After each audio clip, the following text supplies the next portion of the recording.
Hey folks, welcome back to the channel.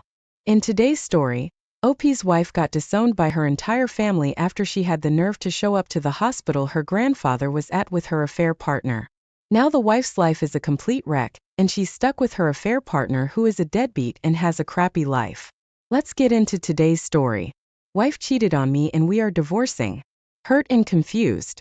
I'll start by saying that at this point, I know my only option here is to go through with the divorce and leave my soon-to-be ex-wife for reasons which will be very clear, but I'm still reeling from the pain she put me through and I'm very lost at the moment. Some backstory. I met my soon-to-be ex-wife when I was 17 and she was 16. We started dating in early 2016 and hit it off. From there, we quickly escalated into seeing each other all the time and working together. Eventually, I moved in with her family and stayed with them for a good 2 years. During this time, I fell in love with my soon-to-be ex-wife. She came off as confident, feisty, and caring. It always felt like she had always done whatever it took to make her family and me happy. Just as well, I became very close with her family and know her sister's mother and grandmother very well as a few of her cousins and uncles. Of course, living together at a young age probably wasn't the best decision and we did fight. A lot of it had to do with the fact that I was living with her family, but of course working for $10 an hour part-time is no way to move out or even get a vehicle. Of course I tried my best to keep her happy, going as far as to keep changing jobs and pulling out loans, but it would always be something between us. We did love each other, I know that, but she would be constantly upset that we still lived with the family. Eventually, we split up in 2018 and didn't see each other for about 8 months. She took it very hard at first, but I was adamant that we had a toxic relationship and needed a break. During this time, she dated other men and worked on her career. As for me, I enrolled in college where I am about to earn my associates, and I'm taking work seriously and have now landed my dream job as of last week as a result of this. I want to make this clear because I feel we both bettered ourselves and became more mature people during our time apart, and is one of the reasons why I wanted to try with her again.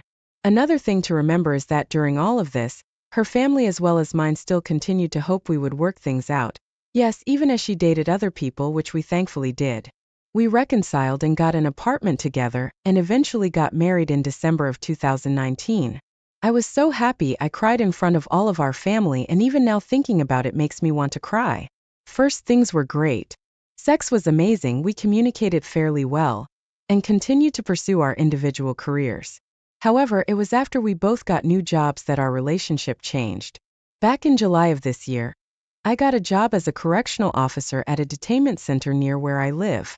It was hard. My anxiety was off the charts and I had regular panic attacks daily. My soon-to-be ex-wife, on the other hand, had just been in a car accident with her brand new truck where it was totaled and was, of course, hurt by it. Needless to say, we had trouble. Her seemingly normal caring attitude became one of bitterness and anger. When I would talk to her about my anxiety, she would tell me things like, "You need to get over it, or you're a grown man, stop crying, or you're being a bee." Things like that, and it was very hurtful. I tried to be available to her as well, but working constant 12-hour shifts and overtime made that hard. And yes, we fought. Never violent, but we would talk for hours about the same things over and over. Despite this, I still felt my soon-to-be ex-wife loved me and was just going through a lot. I eventually did conquer my anxiety and moved on and now work my dream job in IT. However, my soon-to-be ex-wife started getting closer to another coworker to cope. At least that's what I assume. At first, it was innocent enough, just working together, texting, the occasional call, and it never bothered me. Then, she escalated things and started seeing him every day after work for breakfast. She works nights and seeing him constantly. She would ask me not to talk when she was on the phone with him because then he wouldn't talk, as she said. I didn't like it, but I trusted my wife nonetheless. Eventually, I confronted her about the relationship, to which she said they were just friends. However, she would not text me, ignored my calls, and sometimes would stay the night without letting me know. This all came to a head when she stayed all day and night with him and didn't come home or communicate at all. She admitted that she didn't see my calls the next morning, but only after pushing did some other details come out. From what I understand, she not only ignored my calls but got drunk with him as well as other people who were there. She apparently tried to walk out naked, to which he supposedly pulled her by the arm violently and told her, "Don't be an effing stupid, what are you doing?" Supposedly, she didn't see my calls because he put her phone on silent, to which he denies doing. She still claims till this day that they didn't sleep together, but of course I don't believe it. I tried for about 2 days to ask her to be honest with me and cut off contact with this man, but she refused, almost crying when I asked her to and saying he'd be hurt by that. I felt hurt and was angry that she could just leave me behind so easily. So I left and stayed at my parents' for a week. She did text me constantly asking for me to come home, but I kept telling her to cut contact with him, to which she didn't. She even tried faking it but still contacted him. I know this because I paid her phone bill and would see his number on there constantly. I eventually did come back to her under the pretense we would work something out, but that's where things went downhill. In that 1 week I was gone. She got a brand new truck with him, pulled out a $10,000 loan with him, and even opened a utility bill for him under her name. In addition, he was at our apartment constantly and she stayed with him constantly. I was hurt but, and I regret this very much, still tried to work things out. That was perhaps the hardest week of my life. My soon-to-be ex-wife, someone who I had loved and been with for years, told me she doesn't love me and never loved me. Said me asking her to be with me was pathetic and that I disgusted her. I was broken. I wanted to end my life.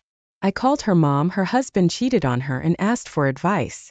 I know this was wrong, but I had no one to turn to and felt more alone than I had ever been. Eventually, I permanently moved back in with my parents and told her I was leaving for good. Suddenly her attitude changed and she said she wanted me back and didn't want to lose me. I was happy and regretfully talked to her. This lasted only for 1 night. Again, I tried to ask her why she felt the need to cheat instead of talking to me about it, but she got angry saying I needed to let it go and move on already. Keep in mind, it had only been 1 day since she admitted to cheating. It's not perfect and I feel anyone else in my situation would have wanted honesty and closure too. Her family agrees on this as well, and has tried talking to her to only be told the same things. This on-off relationship we had continued for a week with her just constantly saying I don't know what I want. She blamed me for the cheating, saying it was because I left and she had no choice, to which I called BS. The last time I spoke with her was Sunday, October 24th, and it did not go well. Her grandfather is currently in the hospital, and I went to support the family. She showed up in the truck with this man and her entire family was upset. Me, her sister, and her sister's boyfriend sat and talked with my soon-to-be ex-wife and this man, and he blew us off and treated it like a joke, saying things just happened and that's why he is with my soon-to-be ex-wife, saying he knows we don't like him yet constantly disrespecting us. My soon-to-be ex-wife meanwhile barely said a word and let him mock us and lie to us. Eventually, her sister, who wanted me to keep trying to talk to my soon-to-be ex-wife, told me she wasn't worth it and disowned her right in front of me. My soon-to-be ex-wife now blames me for this, saying it's my fault her family doesn't like her anymore, and that they'll never accept this guy because of me, and that was that. I stayed with the family for a while, and they all told me they loved me and felt sorry for me and didn't understand how she could do this, but that they supported me no matter what. Now for the kicker. So a little info about this guy. He is 39 years old. Yeah, that's right. From what I can understand, he is manipulative, abusive, and doesn't like for her to see me or her family. I have not seen him hurt her, but I have heard him over the phone cuss at her and tell her inappropriate things. When me or her family do get in contact with her, he will purposely be loud over the phone, chime in with nonsense, and constantly talk over her. Very childish things. She had admitted that he purposely eggs me on in the hopes that I will do something so he can get me arrested.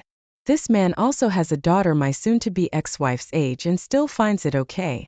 Needless to say, he's no good. Throughout all of this, I have experienced a roller coaster of emotions. I feel inadequate, a lot, hurt, scared, and angry. I don't understand why my soon-to-be ex-wife cheated on me, and why with someone who abuses her. Yet, I still feel like I want her and want to help her. I know that's a fantasy now, but I can't help it. I'm also afraid of if maybe she's right. What do you guys think? Am I wrong for being hurt by her cheating? Do I manipulate her family by going to them for support? Is this all my fault like my wife says? I just don't know. TLDR, soon-to-be ex-wife cheated with a 39-year-old man and blames me, and says I manipulated her family into hating her. Did he do something wrong? Edit. Wife, soon-to-be ex-wife, past tense. Update. I have filed for divorce paperwork, and it has been accepted by the court. I am making arrangements to have the papers served while she's at work. Some people are asking and wondering about assets, my legal responsibility, with what she's got going on with her affair partner. We have nothing together. Nothing. Our banks, vehicles, anything of significant value is separate, so there should be no need or risk of me losing anything. Additionally, the things she's co-signing with her affair partner do not have my name listed or otherwise mentioned at all, so I have no legal standing there either. As for the phone bill, it's under my name. I simply cut her line. I have contacted her family and let them know I am taking a step back from them for now, which they agree is the best solution. As of right now, I'm seeing all of this with a much clearer head, and I'm happier even now without her. Being with my family again is great as well. They're incredibly happy to have me at the house again. And I'm happy to have positive company around for change. Once all the paperwork is served and ready, I simply need to wait out the waiting period and can finalize everything. Thank you all so much for the advice. It's been a wild ride, but I know things can only get better from here. Wow, what a great story. I'm happy for you, OP, that you were able to get out of that absolute train wreck of a situation with your life. The fact that she had the nerve to bring her affair partner to the hospital her grandfather was at is absolutely disturbing, and shows that cheaters are willing to do whatever it takes to have what they want. Karma has served you much justice here, that after that happened you didn't need to do anything else other than serve her with divorce papers. Not only did you see her true colors, but her family also did too. Since you have nothing else tied to her financially, I would recommend you move on and cut ties. Her life is a wreck, and her consequences are now something she will have to live with for the rest of her life. She has completely destroyed her relationship with you and her family for the sake of her affair partner. Now let's see what some of the commenters had to say. Tercer78 starts us off. There's a lot going on here, so let me be blunt. This marriage is dead. Nothing you say or do will get it back. The woman you fell in love with no longer exists. The sooner you cut her off and move on from everyone, the sooner you can find happiness. This means even dropping her family. Your ex has serious mental health issues and is now stuck in an abusive relationship, but so are you. You can't help her, and she most definitely isn't interested in helping you. So cut all ties and move on to healthier and happier endeavors. There is no more happiness here for you. Grieve the loss of the woman you knew and focus on much healthier relationships, and even let her family go, as hard as it is, because you need to move on to happier times and they help trigger the sadness. Non-Organic has a comment too. Listen to me, it is over. If you care about yourself at all, you have to accept that. Move on. That includes from her family. You have to completely detach. Even if this guy were to dump your wife and she came crawling back to you, there will be another him eventually. Your wife is a mess and she can't respect you because she treats you horribly, yet you stick around like a puppy waiting to be kicked. I know I'm being harsh, but you may need it. You are 22 years old. You had no business getting married that young anyway. Go no contact with your wife and no contact with her family. File for divorce and live the next 50+ years free of this loon. Thanks for taking the time to listen to today's story. Don't forget to like and subscribe, as well as comment on what your thoughts are about today's story. I hope you have a great rest of your day or evening. Welcome back to the channel. My name is Mark. I hope you all are having a wonderful day or evening. In today's story, Opie found out his wife cheated on him after his Apple Watch showed she was at AP's house after claiming she was at her mother's. Ope then showed up and confronted her, and things got crazy. Now her life is a complete wreck. Let's get into today's story to find out what happened. My wife and I got married in 2018. I worked as a paralegal and started my own side business, and when she got pregnant, I bought a house in her family's city and eventually lost my job. So from 2018 to 2020, I was essentially in grind mode, working a low-paying job and hitting major hours of overtime each week just to make sure the house, wife, and child were secured. 80,105 hours per week. During this time she was not working. She said she was, but in 2019, I learned she was not and was staying at her parents' house in order to make it seem that she was working. In 2019 to 2020, my business began to grow and started to match my day job's income, so I stopped working overtime. She got a job at a factory and she was happy to finally make her own money.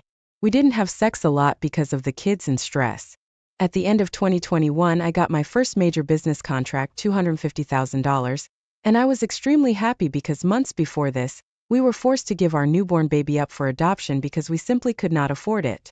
She has 3 kids from her last marriage plus 1 with me, plus I have one of my own that I get half the year. With 5 kids and a 2-bedroom house and both of our cars, both 12 years old and reading 200 on the odometer. It just wasn't plausible for me to be able to carry all the expenses for the year or two while she recovered and prepared to return to work. In 2022, I doubled my business income, $500,000, and took her on trips/vacations every few months. I stayed home with the kids and was a great father. I told her she didn't have to work anymore, but she insisted on working because she liked her job and didn't want to have to ask me for money. So I essentially was a stay-at-home father, cooking, cleaning, and watching the children, but I still paid for all the bills, mortgages, and cars. I even employed her brother that came from prison, and paid her sister's college tuition. We still never had sex and she began working longer hours. In September, some girl messaged me saying she worked with my wife at the factory and said she was cheating on me and texting guys. I confronted my wife. She denied it and even told me I could drive her to and from work to prove it. So for 4 weeks I drove her to and from work. While I drove her, she went to work later. She usually was gone from 4 a.m. 7 p.m., but now it was 6 a.m. 5 p.m. The first week of October, I stopped and she began leaving at 3 a.m. and coming back at 8 p.m.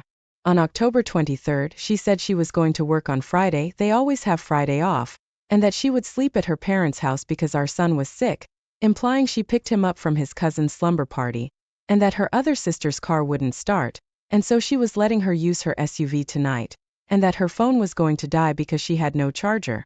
Obviously, that was about 40 red flags, so I immediately tracked her Apple Watch. Her phone was off and checked her parents' and sister's houses. She wasn't there and they hadn't heard from her. The children were still with their cousins at the slumber party too. I went to the location of the Apple Watch and knocked on the door. No answer.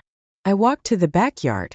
It was a one-bedroom trap house with a fence knocked over, and went to the window and saw her phone and watch laying here next to her, and what looked to be another person next to her in bed. I knocked on the window and began recording with my phone. Her affair partner hopped out of bed fully naked and yelled at me after whispering something in her ear. He said he would fight, so I went up front to wait for him and put my pistol away in my car. He never came. So I left, and the following day I told her parents and family everything and showed the video to them. They disowned her. She stayed at that guy's house from Thursday night until Saturday night. I still had access to her Apple account and saw her messages to the guy saying that she would stand by him, to come back and eat her food, that she would clean his house for him, that she would perform sexual acts, etc. She refused to do any of this for me, said she was not a slave, etc. Sunday he kicked her out of his house after getting tired of having sex with her. So she crawled back to my house. I changed all the locks and all her belongings were bagged up and outside. She stayed outside for 5 hours before she got my son, and made him wait with her out in the cold. So I let them in. I didn't speak with her until Tuesday. She said she only slept with him one time, that they worked together and had been talking for a week. She did it because I didn't show her love. They had been friends on Facebook since July, and her brother confirmed that he had been to his house to drop off food several times with my wife but didn't know who lived there. She said there were 2 other guys she talked to at her work, but that she only sent them nudes but never got physical. Despite trying to hook up 5 times this year, they never were able to. She said they all didn't have a car, so she gave them money and rides to and from work. She promised that was all her cheating and that she never cheated before this year. The next day I messaged 10 men who she worked with and had as friends on Facebook and offered them $500 cash to admit and provide concrete proof of her affair with them. One responded and showed photos of her meeting him at a hotel on August 10, 2020 when she was sick. Another said he had no proof but admitted to having sex with her in 2019 a few times and was able to verify her tattoos. Other men did not respond. She denied that anything had happened before this month, that this was the first time she got physical, and that the other times were just sexting, which she didn't see as cheating, and she only did it because I didn't show her love or attention. She begged to make it work to give her another chance and said she would quit her factory job and be a stay-at-home mom. Made me laugh that she thought I would reward her with that. I told her to stay working and save up to move out by my birthday in December, that I would file for a divorce and that she could have the house. She signed a prenup, so she had no claim to the business. She said she would kill herself before losing me, and that she still loved me. I told her I didn't feel anything for her, and that beyond my son I didn't care about her or her other kids. I don't want a used wife, even though I understand what made her cheat.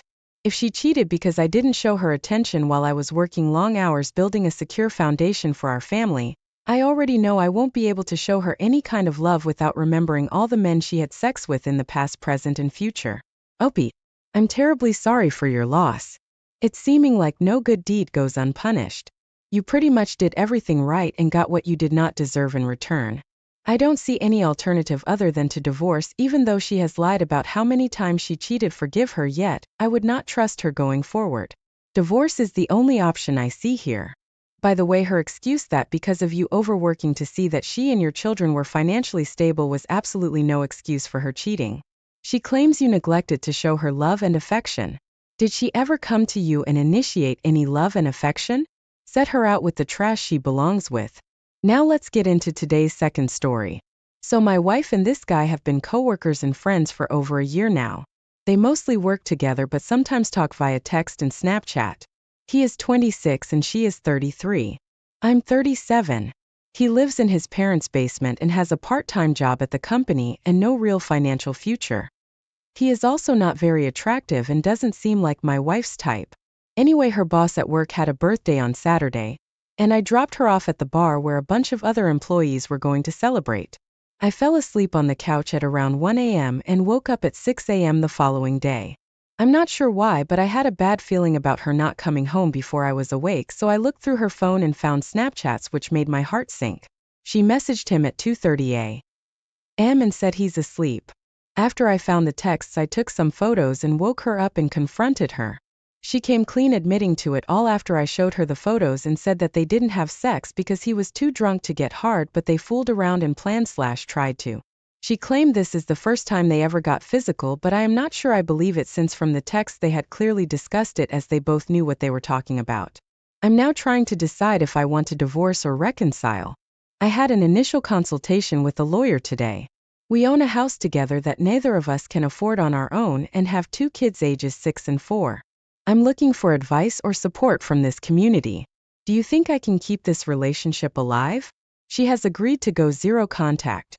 Give me full access to her phone and enter counseling.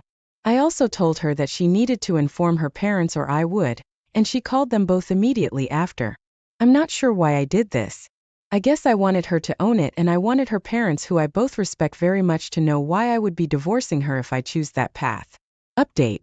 So I'm relatively new to Reddit and have never made a post before this one. So I'm not sure if this is the proper way to update, but here goes. I read most of the comments here and thank you for your advice. I met with a lawyer yesterday and took home the client intake form, which I filled out in front of her shortly after. I have my first consultation with a lawyer in 2 weeks, as that was their earliest appointment. She has been very remorseful and has done everything I have asked of her so far. She also said she wanted to prove to me that this was a one-time mistake but didn't know how. Then I saw that some people suggested a lie detector test, so I brought that up to her. She agreed to take it and asked to do it sooner than later, so I called today on my lunch break and scheduled one for Friday. The questions will basically cover what happened the night in question, whether they have ever done anything previously to that, and whether or not there have been any other partners during our marriage. If she fails any questions on the test, I will not attempt reconciliation, and even if she passes them all, I still may not. This is all too fresh and my emotions are too high to make any decisions at this point in time. The only decisions I've made are things she must do for me to even consider reconciliation. In terms of the AP, they work for the same company but do not work at the same store, and have no day-to-day interactions at work. I am not making excuses for her, and am not trying to diminish the disrespect she has given me or my family. Does anyone have any experience with lie detectors? I'm assuming I can't be the only person here who has had a spouse take one. Also, I do not wish to talk to her HR and make her lose her job. If she has no wages if we divorce, I do not want to have to pay support. Our incomes are slightly similar, with mine being higher, and if some way in hell we do try to work it out, I will also need her financial help to maintain the household. You have done all the right things so far. You have consulted with a lawyer, so you can begin to understand your options and what divorce and custody would entail. Make sure to ask the lawyer how to separate and protect financial assets, including joint accounts and credit cards. You were also smart to get her to tell the truth to her parents, so she cannot spin this differently if you end up divorcing. This is not their first rodeo. It seems like it's been going on for a while. She got comfortable and careless and you found out. Let the minimizing and blame games and gaslighting begin. Why else would he presume a married woman would have condoms to have sex with him? Be honest first and foremost with yourself, knowing she has lied, treated you like a dummy, and disrespected you in the most primal of ways. You think you can live with her. Also, she will lose what little respect she has for you, and she will do it again. Thank you for taking the time to listen to today's stories. If you enjoyed listening, please feel free to like and subscribe if you haven't already. Also, comment below with your thoughts on today's stories. If there is a story you would like to share with me about your own situation, please do not hesitate to contact me. Story 1. Ran about his ex, her cheating, and his subsequent mental illness. 7 years ago, today he went to bed with nothing but a bad gut feeling. He had no proof to definitively show that his wife was having an affair. He was stirred up inside with turmoil from every direction as she lied and lied about everything. She was not, in fact, working longer hours to make more money since he was off work after a surgery. She was not, in fact, having him painfully drive to pick up their 2-year-old from daycare and attempt to watch her when he could barely move because of work. As he would find out in the coming hours and days, she was having an affair for the past 6-ish months and decided that she cared more about the AP than about him. His life changed so drastically so fast. They tried to make it work. She ended up pregnant. He's still not 100% that she is biologically his, but she is most certainly his daughter. He ended up having a nervous breakdown and spending time in a psych ward. They got back together after the baby was born, and it lasted all of 6 months before he tried to delete himself. Then she started seeing another guy a few months later, and that was the end. He couldn't take it anymore, and they actually divorced this time. They went their separate ways, and it was the hardest thing he has ever had to do. He spent a little more time in the psych ward because of the depression. He was a wreck. In some ways he still is. This event was his triggering event to set him off on a path that he can never come back from.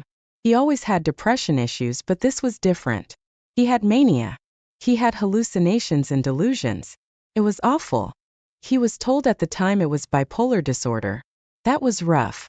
Overall, they pretty much hate each other, but they fake it for the kids.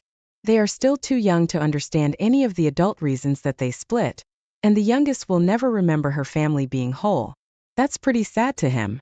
Now here he is 7 years later and still in a dark spot. Nothing to do with the ex. She has her life and he has his, but darn does he miss doing life with somebody. He is not in a place that he could maintain a relationship, but he misses being in one. His diagnosis has changed to schizoaffective bipolar type, and the stigma that comes with that word is so burdening that the only people that know are his family, like 2 friends and many internet strangers. This time of year is a SHT storm for him, and it is hard to do normal activities of daily living. He doesn't like getting out of bed. He doesn't like being vertical. He doesn't like anything that keeps him from acting the way that he feels inside. He wallows. It's pathetic. He still feels sorry for himself that he had his life ripped apart, and then became severely more mentally ill than he had ever been. He'll never be normal again because of the collaboration between his genetics and stressful environment. To be completely honest, he's not sure why he is writing this.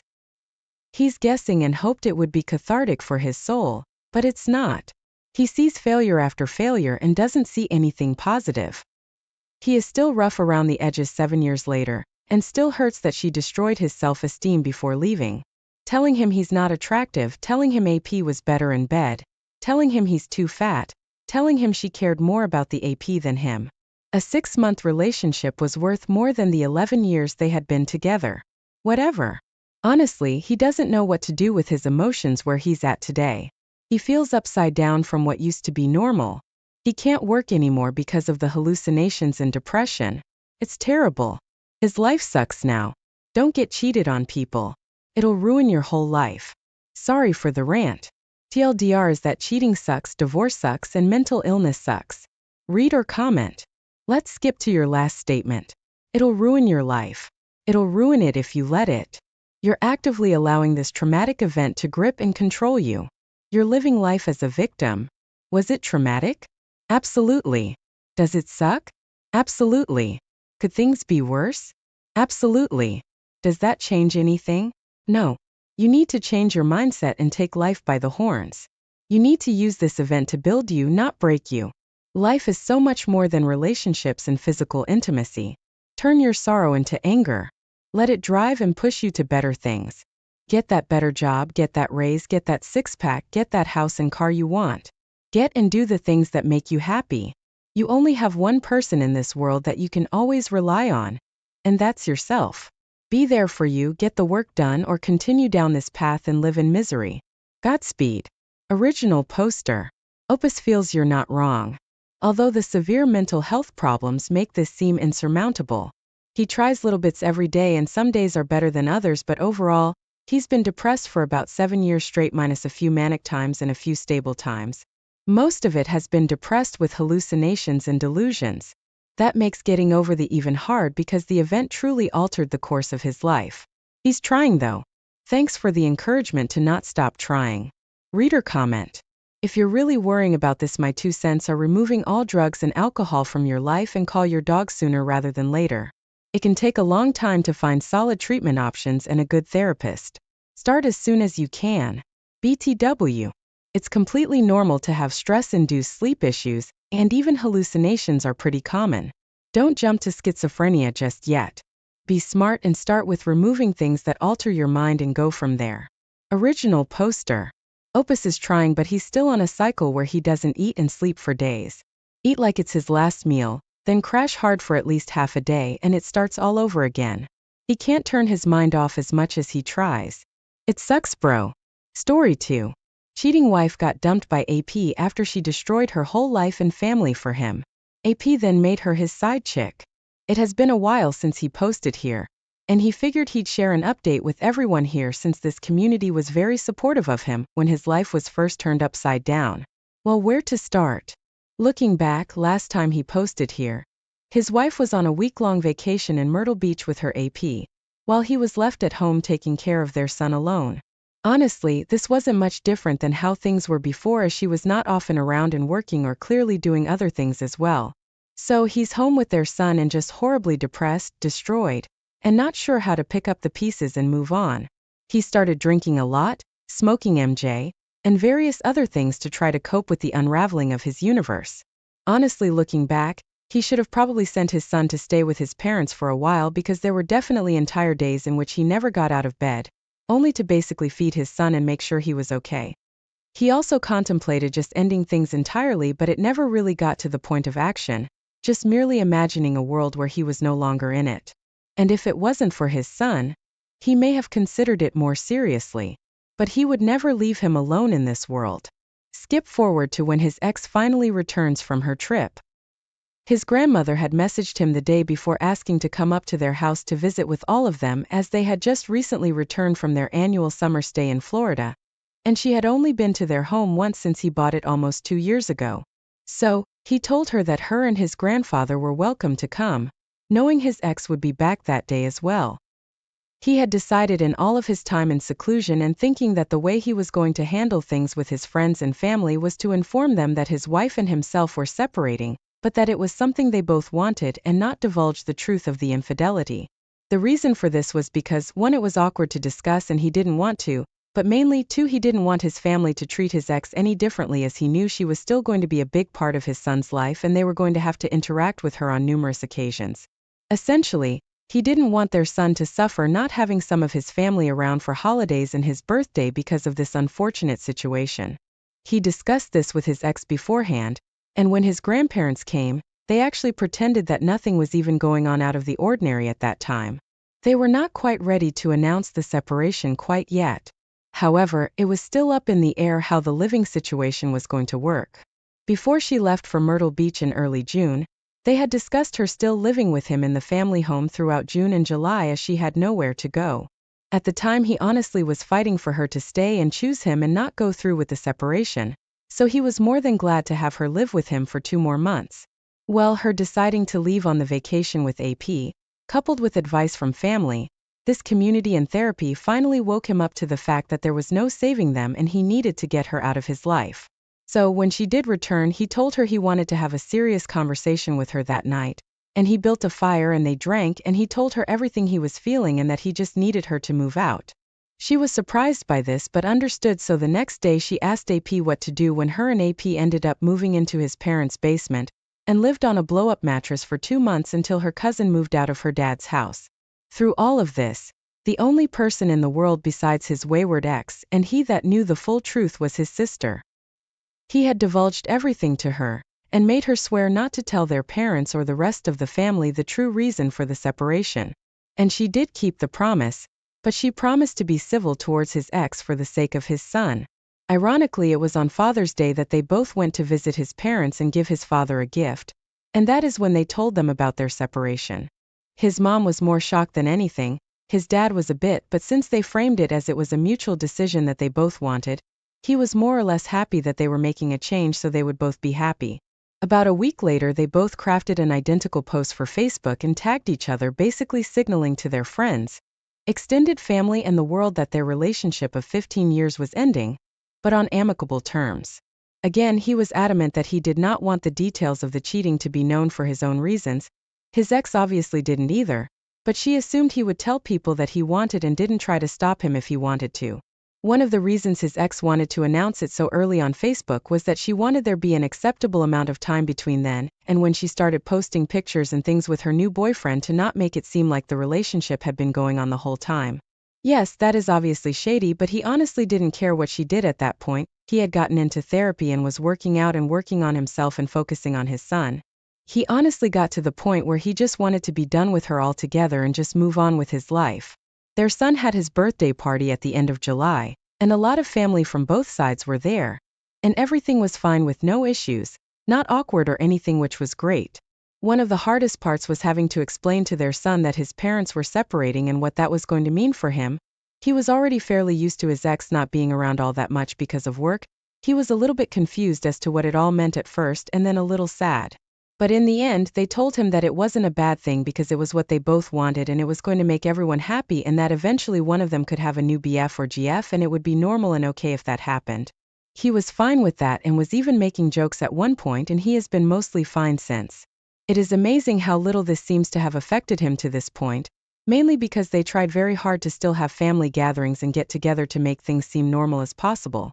They do not currently have a legal agreement for custody or anything in place, but they have been sticking to their verbal agreement for about 6 months now, which is he has sole custody of their son, but he goes to stay with his ex and her dad every other weekend. His ex also comes up to the family home to have dinner with them once or twice a week to preserve that sense of normalcy. Throughout the fall, they did fall events together as a family. The three of them went trick-or-treating together on Halloween. Things have been relatively the same for their son and he has been happy. He is still pretty close with his ex. They both consider themselves good friends and they still talk every day about things, usually to do with their son but also other random stuff. She will vent about her relationship sometimes and they will talk about their jobs and families, just strictly platonic stuff, which is weird but definitely healthy.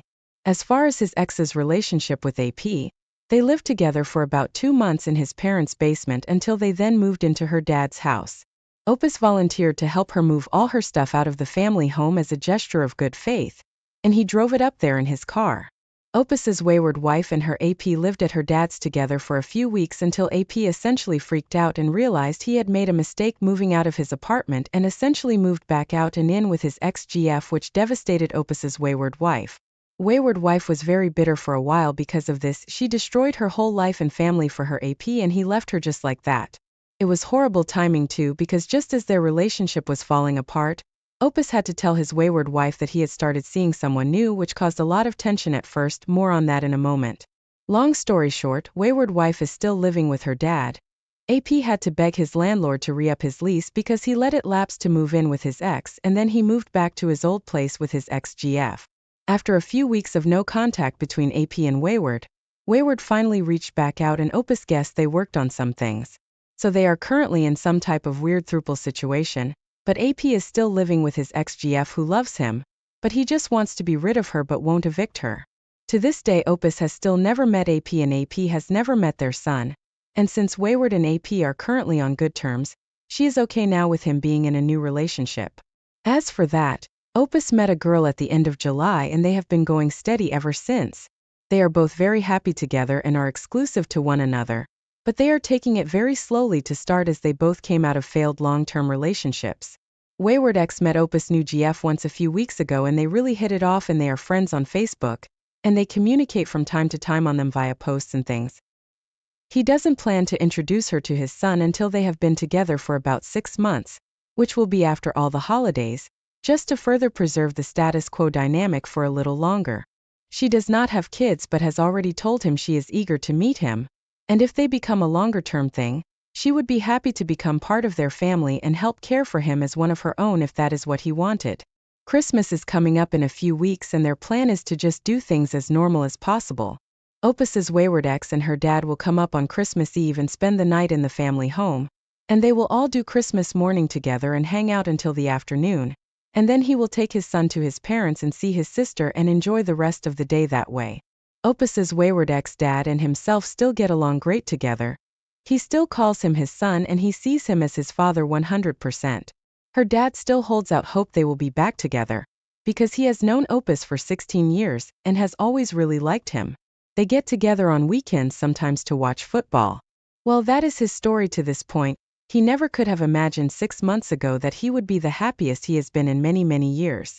Opus loved his wife and they had a good relationship for many years in a decent marriage and they raised a beautiful son, but at the end of the day as they grew older, they realized that they just got together too young and they were just too different of people.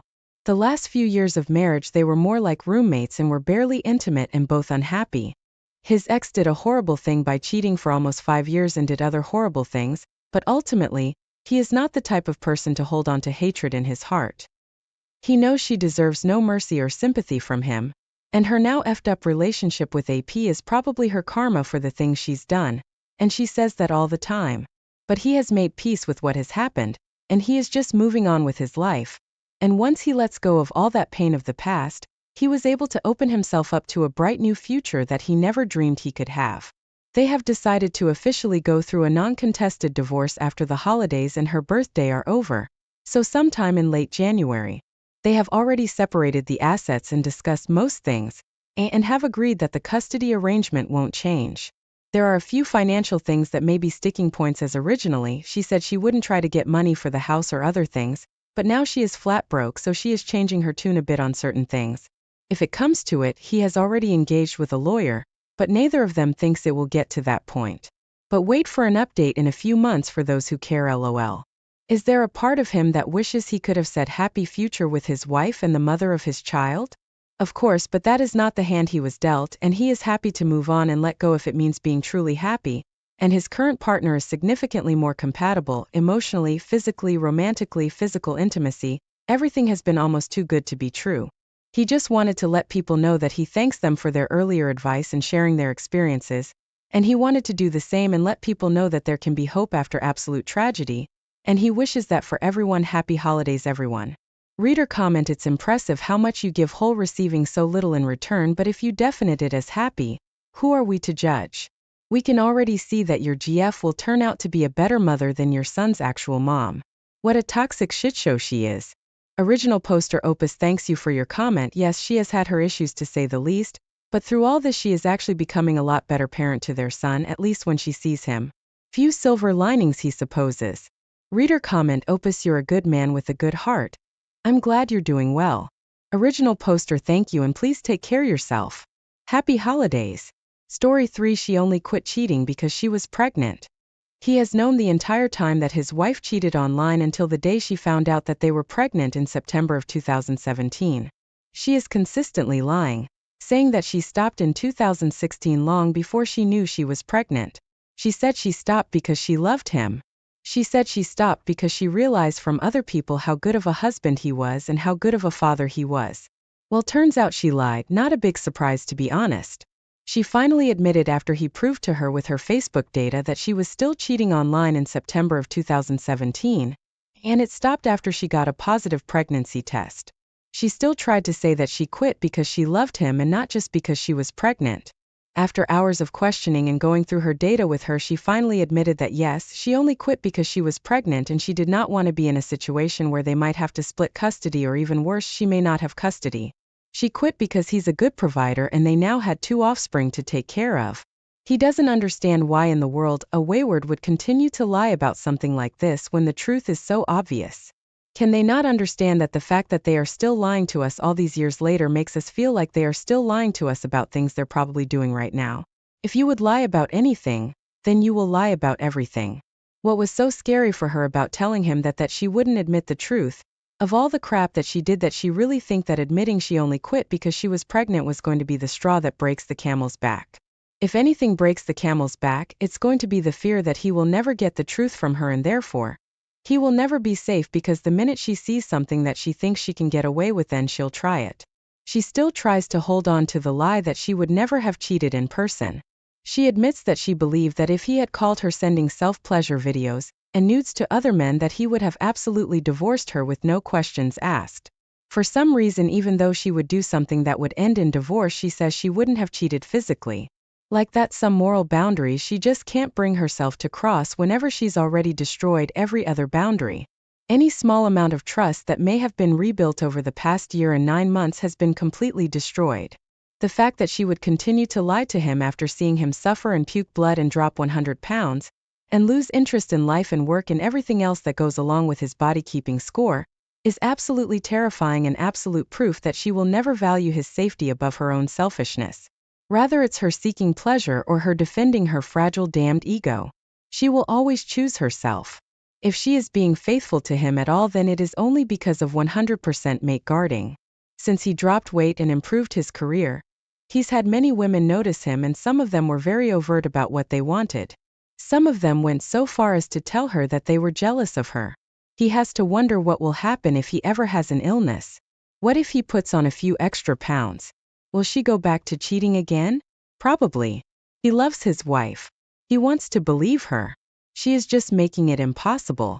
Is there any way to get them to stop the damn lying? Everything she was asked on the polygraph came back as true, and that has been borne out in her Facebook data. Maybe he just needs to put his polygraph examiner on retainer. Really sucks to have to strap her into a chair every time he needs the truth out of her. What kind of life is this anyway? If it weren't for his children, he would not be here. He knows people say don't stay for your children, but he also knows that most people do. They don't stay so that their wayward spouse can take more pot shots at them. They stay because they love their children and can't bear to see them in a broken home. Now let's get some reaction from the comment section. Reader comment: this is the worst nightmare for any BS. I am so sorry, Opus. And now you don't know if she is really faithful, or is she just waiting for you to get tired and do it again. I wish you find peace. Original poster. Opus feels thankful. He just doesn't understand why she continues to omit and lie when he has continued to uncover the lies. He could think that she would be living in a ball of anxiety. How could she not see that she is much better off just telling him everything she ever lied about so they can get it over with all at once? Reader comment: because you're still around and she figures she'll deal with it when you do. It's like a battle. Instead of fighting one huge battle where she may not survive, she's dividing it into smaller battles. Sort of like a war of attrition. Original poster. He agrees. The problem may come whenever he got tired of all the little battles but decide that he still wants to be married to her. At that point, there's a strong possibility of him breaking out the nuclear weapons. The only time she has ever shown real empathy is when she's been forced to listen and imagine what she did to him being done to her by him. He would really hate to think that in order for her to understand how important it is for her to tell the whole truth, that he would have to be unfaithful to her and then trickle truth her about it. He wouldn't even consider revenge at this point. It would be about teaching her empathy. Of course, he doesn't want to ever cheat. But who knows what might happen if he continues to uncover lies after lies after lies. He won't let his children grow up in a home where every few months their father goes through depression. He would rather get it all over with so that it could be dealt with. They can't even start to rebuild a relationship until the last lie has been told. That relationship isn't built on trust. I remember that evening like it was yesterday. The setting sun spilled orange hues through the blinds, casting long shadows across the living room where I sat.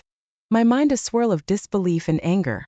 It was just another ordinary day until my phone buzzed with a message from Dave, an old buddy from college.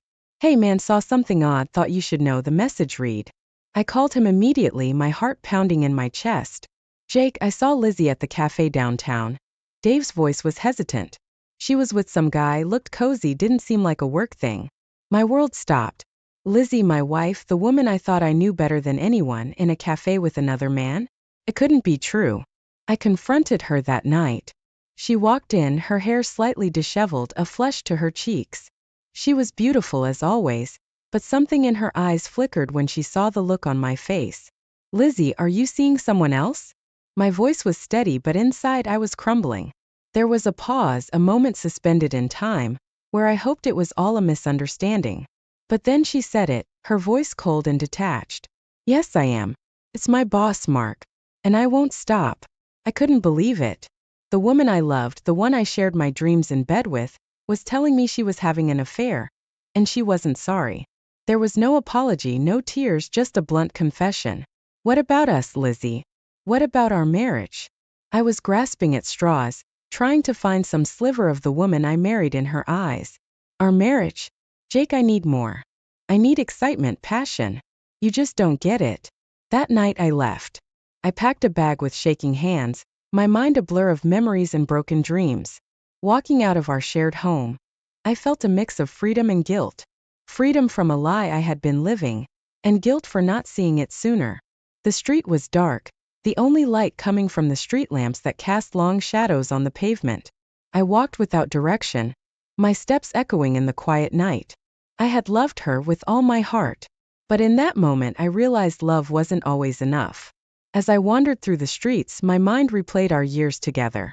The laughter, the fights, the quiet moments, and the loud ones. All of it felt like a distant dream, shattered by the harsh reality of her betrayal. I didn't know where I was going, but I knew one thing for certain: there was no going back. The life I knew, the life I loved, was over. And in its place was a gaping hole, filled with questions, doubts, and the overwhelming pain of betrayal. That night marked the end of one chapter and the beginning of another. A chapter where I was alone, thrust into an unfamiliar world without the person I thought would be by my side forever. But sometimes you need to lose everything to find out who you really are. And this was my beginning. The day Lizzie moved out, the house felt strangely empty, like someone had sucked the air out of it. I watched from the window as she loaded her things into her car, her movements swift and determined. There wasn't any of the hesitation you might expect from someone leaving their life behind. It was as if she was eager to start anew without me. I wasn't surprised when I heard about her job promotion a few weeks later. Mark, her boss, and now the reason for our broken marriage, had always favored her. I could imagine them in the office, her laughing at his jokes, him gazing at her with that look men have when they're more than just interested. Stung, but not in the way it used to. It was more of a dull, constant ache, a reminder of what was lost. With the new job came a new Lizzie. She traded her modest sedan for a sleek sports car, one that roared down the street as she drove away from what used to be our home. Her clothes became more expensive, her nights out more frequent. Through the grapevine of mutual friends, I heard about her parties, her trips to exotic places, her name on VIP lists at clubs. It was a lifestyle she had always craved but never had with me. But as her life became more lavish, her circle of friends started shrinking. Our old friends, the ones we used to have game nights with, slowly distanced themselves. I'd see them occasionally, and the look in their eyes was a mix of pity and discomfort.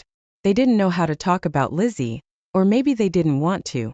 She had become a taboo topic, a ghost haunting our conversations. The news of her engagement to Mark came as a rumor at first.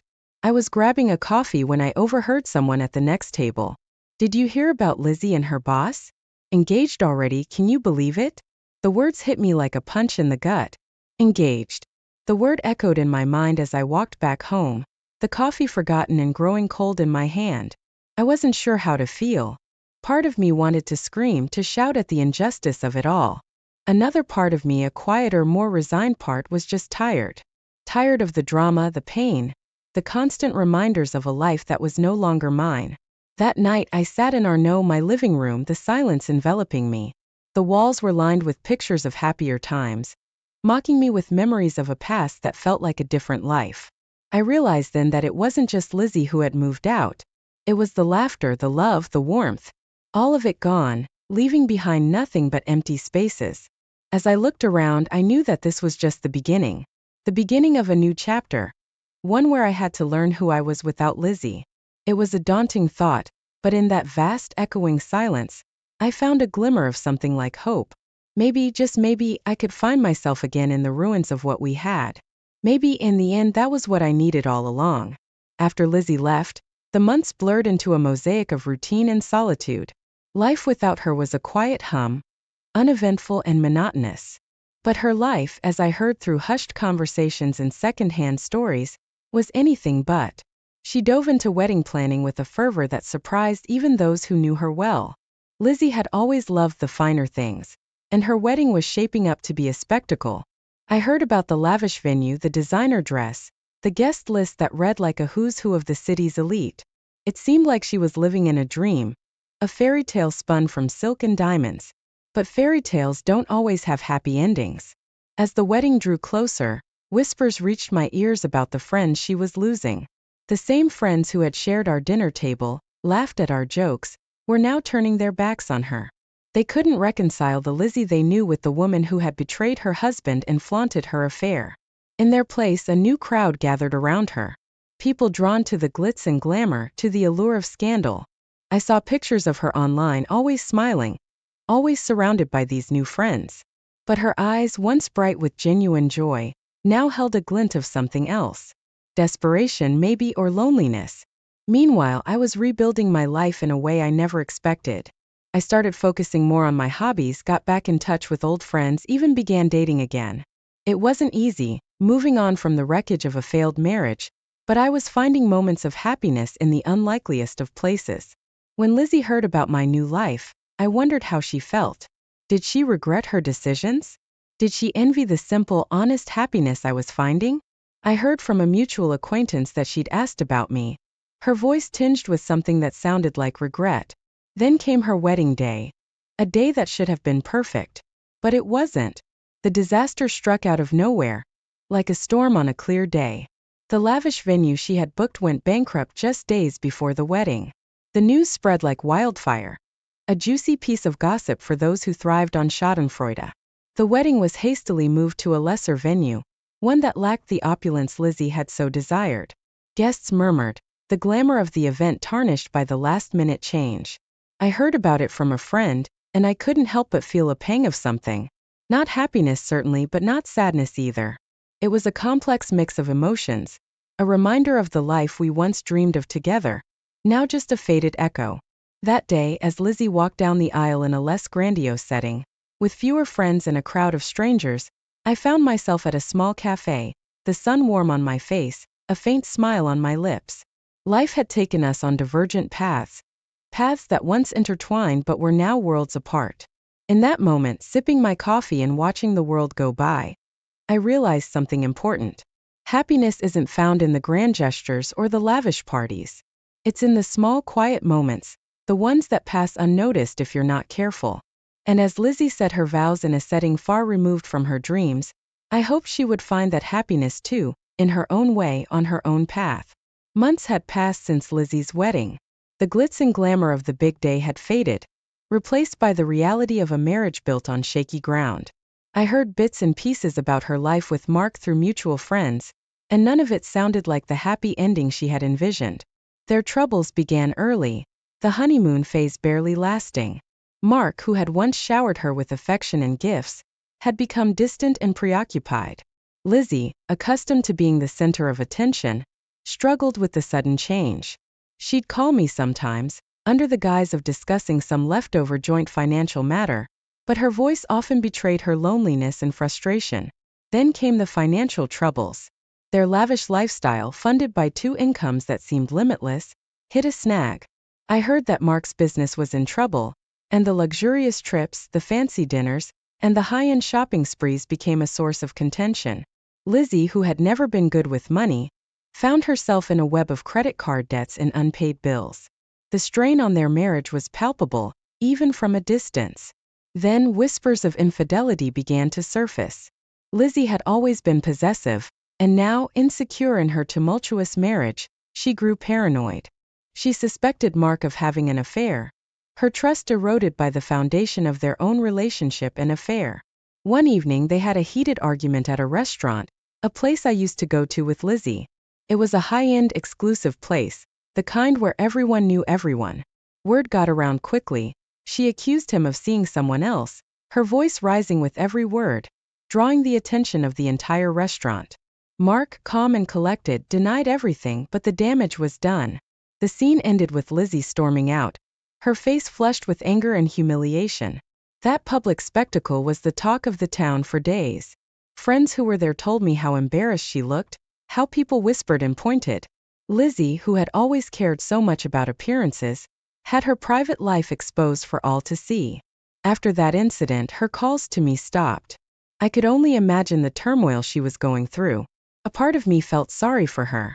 Despite everything, I remembered the good times we had shared, the dreams we had built together. But another part of me knew this was the inevitable outcome of the choices she had made. Sitting in my quiet living room, far removed from the chaos of Lizzie's world, I reflected on how our lives had diverged. We had started on the same path, but somewhere along the way we had taken different turns. Her path had led her to a world of glitz but little substance, a house of cards waiting to collapse. Mine had been quieter, less dramatic, but in many ways more fulfilling. Life, I realized, is about choices. The choices we make define us, shape our paths, and determine our happiness. And sometimes the pursuit of something more, something better, leads us away from what truly matters. I hoped, for Lizzie's sake, that she would find her way back to what was real and meaningful, but I knew that was a journey she would have to make on her own. It's strange how life can turn on a dime. One minute you're up, the next you're spiraling down so fast it makes your head spin. That's what happened to Lizzie, my ex, the woman I once thought I'd spend my life with. The beginning of her downfall started with an old flame. I heard from mutual friends, ones who still talk to me anyway, that her first love, a guy from her college days, had reappeared. They started meeting in secret, rekindling what they had lost years ago. Lizzie, already struggling in her marriage, seemed to be searching for something. A piece of her past, maybe, or an escape from her present. But secrets have a way of coming out. Mark, her husband, caught them. I don't know the details, but I can imagine the scene, the shock, the anger, the sense of betrayal. It wasn't long after that he filed for divorce. The irony wasn't lost on me. Their marriage had begun with an affair, and now was ending because of another. Their divorce turned messy real quick. There was a bitter dispute over assets. The house, the cars, the savings, everything was up for grabs. Lizzie, who had once lived for luxury, found herself fighting to keep a semblance of the lifestyle she was accustomed to. Around the same time, she lost her job. The scandal of her affair and the divorce had reached her workplace. In a world where reputation is everything, hers was tarnished beyond repair. She tried to put on a brave face, but I knew she was struggling. The high-flying executive, once the talk of the town for her success, was now the subject of pitying glances and gossip. Then came the isolation. The friends who had flocked to her side during her days of glamour started to drift away. In their place was a gaping void of loneliness. The reality hit her hard. When you're up, everyone wants to be your friend. But when you're down, that's when you see who's real and who's not. Desperate to maintain her lifestyle, Lizzie resorted to questionable means. I heard rumors, nothing concrete, but whispers of dodgy deals, of debts to the wrong kind of people. She was spiraling, grasping at straws to hold on to a life that was slipping away. Legal troubles soon followed. Something about fraud, again, I didn't know the details, but it was serious. The law caught up with her, and her once bright future seemed dimmer than ever. The final blow was the public exposure of her scandal. It was all over the news, social media, everywhere. The details of her affairs, her divorce, her legal troubles, all laid bare for the world to see. Lizzie, who had once thrived in the spotlight, was now its victim. Sitting in my quiet living room, a world away from the chaos of her life, I couldn't help but feel a pang of sadness. Lizzie and I had shared something real once before it all went wrong. But choices have consequences, and hers had caught up with her in the most devastating way. Her story, once a tale of success and glamour, had turned into a cautionary tale of loss and despair. And as the sun set, casting long shadows across my floor, I realized that life is a series of choices, and each one leads us down a path. Some paths lead to happiness, others to ruin. Lizzie's path had led her to a place of isolation and regret, a far cry from the bright future she once seemed destined for. I watched from a distance, a bystander to the drama that unfolded. Her court battle was the beginning of the end.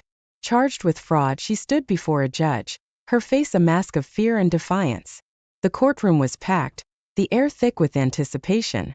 Every eye was on her as the prosecutor laid out the case, painting a picture of deceit and desperation. The verdict was a blow that echoed through her life. Guilty. The word hung in the air, heavy with consequence. In the aftermath, her assets were seized. The luxury car, the designer clothes, the expensive jewelry, all taken as part of the legal proceedings. It was a swift, brutal stripping away of the life she had built. Public opinion, once her ally, now turned against her. The same people who had celebrated her success now reveled in her downfall. She became a social pariah, her name synonymous with scandal. The whispers and stares followed her everywhere, a constant reminder of how far she had fallen. In her desperation, Lizzie tried to claw back some semblance of her former life. She attempted to mingle in social circles, but the doors that once opened so easily for her were now firmly shut. Her attempts were met with cold shoulders and turned backs. The world she once ruled had cast her out. Amidst the chaos, a new love interest entered her life. A glimmer of hope in the darkness. He was different from the others, or so she thought. He seemed to understand her, to accept her despite her tarnished reputation. But it was not to be. In a cruel twist of fate, he too betrayed her, leaving her more alone than ever. That was when she hit rock bottom. The realization of how far she had fallen was a painful awakening. The woman who once had everything now had nothing. Her home, once a symbol of her success, was lost to financial ruin. Evicted, she found herself with nowhere to go. Her belongings stuffed into boxes, a stark contrast to the life she once led. Even her family, who had stood by her through thick and thin, reached their breaking point. The strain of her legal troubles, the scandal, the public disgrace, it was too much. They distanced themselves, unable to bear the weight of her choices. And then came the health crisis, a scare that landed her in the hospital, alone and vulnerable. It was a stark reminder of her mortality, of the fragile thread that life hangs on. Sitting in my quiet house, the news of Lizzie's latest misfortune reached me. It was hard to reconcile the image of the vibrant, ambitious woman I had married with the broken figure she had become. I felt a pang of sadness, a remnant of the love we once shared. But it was tempered by the knowledge that her downfall was the result of her own choices, a path she had chosen to walk. Her story, once a tale of triumph, was now a cautionary tale of loss and regret. A reminder that the choices we make have consequences, that the pursuit of wealth and status can lead to ruin. In the end, Lizzie's fall from grace was a journey she walked alone. A journey that took her from the heights of success to the depths of despair. But the world wasn't done dealing her blows. The associates she had teamed up with, those she thought were her allies in this new venture, turned on her. They took her money, her ideas, and left her with nothing but broken promises. It was a betrayal that cut deep, leaving her more isolated than ever. In her desperation, she reached out to me. I got an email one day, her words a mix of apology, regret, and a plea for help. But for me it was too little, too late. The wounds of our past were still raw, the betrayal still fresh. I couldn't find it in me to offer her the support she sought. My response was brief, indifferent. A clear message that I had moved on.